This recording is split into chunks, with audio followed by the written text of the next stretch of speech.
Assalamualaikum warahmatullahi wabarakatuh. Halo teman-teman dan Bapak Ibu dosen kami. Kami dari kelompok 1 pada video ini kami akan mempresentasikan hasil pembahasan kami mengenai materi yang telah kami pelajari. Semoga video ini dapat memberi manfaat dan menambah wawasan. Selamat menyaksikan. Terima kasih. Assessment problem.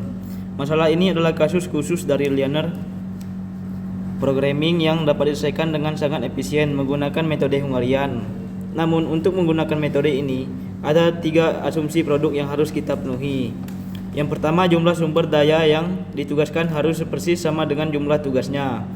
Yang kedua, setiap sumber daya hanya boleh mengerjakan satu tugas. Dan yang ketiga, jika ada sejumlah M sumber dan N tugas, maka akan ada nilai faktorial kemungkinan penugasan. Untuk memudahkannya, kita harus menggunakan bantuan matriks segi 4. Tujuannya adalah mencari biaya paling rendah. Langkah pertama, kita buat matriks biaya. Kedua, ubah menjadi opportunity cost matrix. Cara pilih nilai terkecil di setiap baris. Lalu kurangi semua angka di barisan tersebut dengan angka terkecil tadi. Ketiga, periksa kolomnya. Jika ada kolom yang belum punya angka 0, pilih nilai terkecil di kolom itu dan kurangi semua angka di kolom tersebut dengannya. Keempat, trik garis penggunaan lurus minimum. Mungkin yang melewati semua angka 0.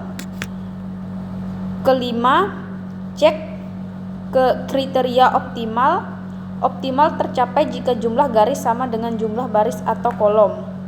Keenam, jika belum sama, revisi matriksnya. Pilih angka terkecil yang tidak terkena garis. Gunakan angka itu untuk mengurangi angka lain yang tidak kena garis. Dan tambahkan pada angka yang berbeda di titik persilangan garis. Ulangi sampai jumlah garis sama dengan jumlah baris. Studi kasus 1, minimalisasi biaya. Visual menampilkan tabel 1, matriks biaya UMKM, dan transisi ke hasil akhir alokasi.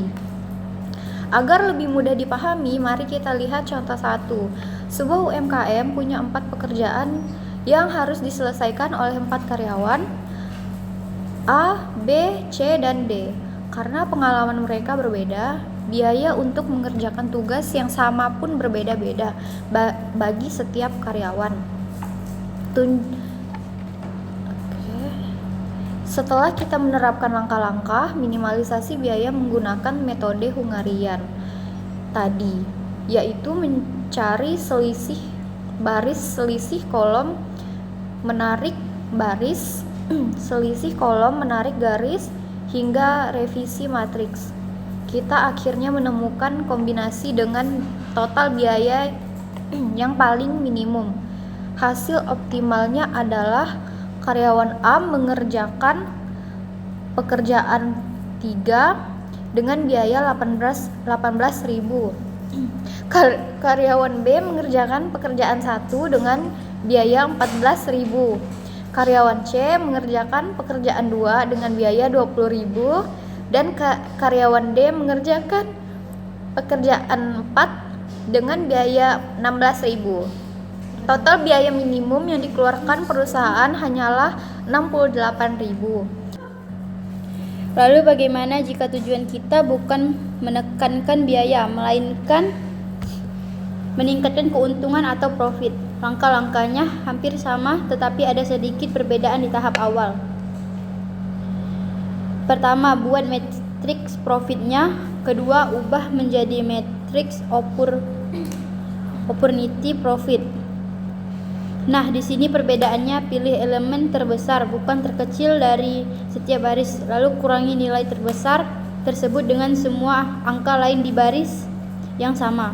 Langkah ketiga sampai ke 6 persis sama dengan metode minimalisasi tadi. Kita pastikan ada angka 0 di setiap kolom. Tarik garis penugasan seminimal mungkin, lalu cek apakah jumlah garis sudah sama dengan jumlah baris kolom. Jika belum, revisi matriksnya dengan mencari angka terkecil di luar garis untuk dijadikan pengurang dan penambah di titik silang.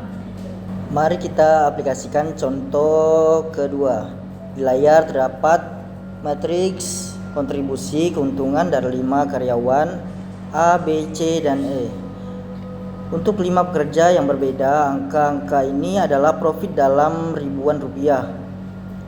Karena target kita adalah maksimalisasi, kita cari angka terbesar di tiap baris matriks ini terlebih dahulu. Misalnya di baris A, angka terbesarnya 15, di baris B, terbesarnya 15, dan seterusnya. Setelah kita kurangi dan lakukan iterasi penarikan garis hingga jumlah garisnya pas 5 buah, kita akan menemukan alokasi tugas yang paling menguntungkan. Intinya, metode Hungarian sangat fleksibel, baik untuk meminimalkan beban maupun untuk memaksimalkan hasil produksi yang kita miliki.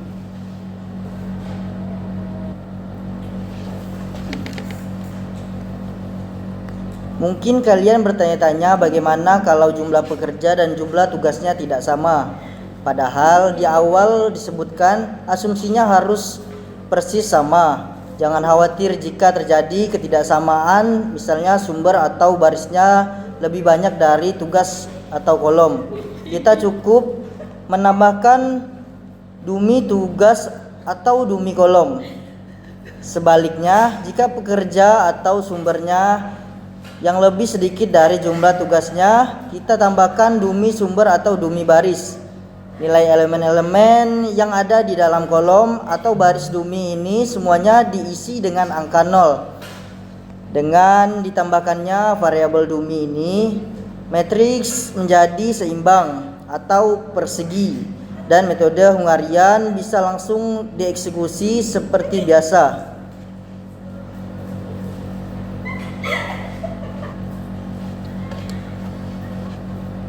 Sebagai penutup, kami memiliki berbagai kasus menarik untuk menguji pemahaman kita bersama. Pertama, ada tugas 1, yaitu meminimalkan biaya 4 mesin untuk 4 proses kerja. Lalu ada tugas 2, di mana sebuah perusahaan punya 5 proses kerja tapi hanya 4 mesin.